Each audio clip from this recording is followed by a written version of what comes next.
नमस्कार जय जगन्नाथ। चलते आज आम बनेगा गोटे मसला मुड़ी मसला मुरमुरा कुरकुरा जहाँ भी आपड़ कहींपार बहुत यमी लगे।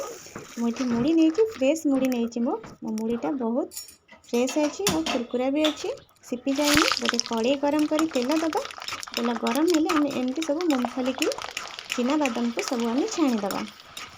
चिना बादाम को केमती जाना जे हो गला कहीं चिना बादाम सब दी फाड़ हो मझिरू और गोल्डन कलर हो बेसी पोड़ेनि एमती सब तक आम छाणी नवा। बहुत सारा आम भृषंग पत्र को भी छाणी नवा। भृषंग पत्र को पोड़ेनि पूरा कम आंच रखिक ग्रीन ग्रीन कलर थी कि पूरा मुसमुसिया हो जाए भृषंग पत्र ताको एमती छाणी नवा। आम जो मुड़ी रखी थे सब भृषंग पत्र और चिना बादाम को देदेबा। गोटे बड़ पात्र नवा आपण मुड़ी जदि कुरकुरा ना यही समय आप कौन करेंगे ना गोटे बड़ पात्र ने तेल 2-3 चामच देदेवे।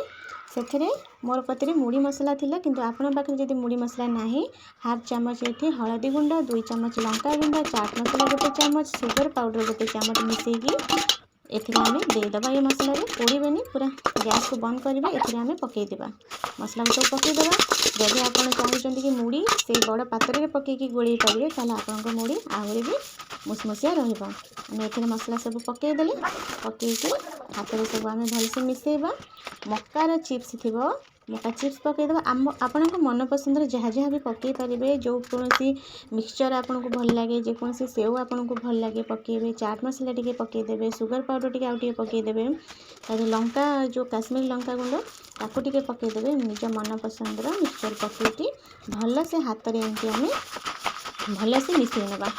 बढ़िया से मिसईदेवा बढ़िया सुंदर लगे मसला मुड़ीटा। आप एमती बनईकी गोटे एयरटाइट डब्बारे रखिपारे जिते बड़े आपण मन माने खाइबा को टिके चटपटा मुड़ी आप खाईपारे। छुआ मान को भी देपारे छुआ मान को बहुत भल लगे चा सहित मुड़ी टिके नेले भल लगे खाइबा को। आपड़ जदि कुआडे बाहर को जाउछंती गोटे डब्बारे मुड़ी के भी नहीं गले जिते भोक कर मुठे खाइले भल लगे। आम हेल्थ भी मुड़ी बहुत भल। तो आपण मैंने एमती बनातु। आपण मानक जदि मो रेसिपी पसंद आसे ताहले लाइक शेयर सब्सक्राइब करने को बिल्कुल भी भूलिबेनि। रहुछि जय जगन्नाथ।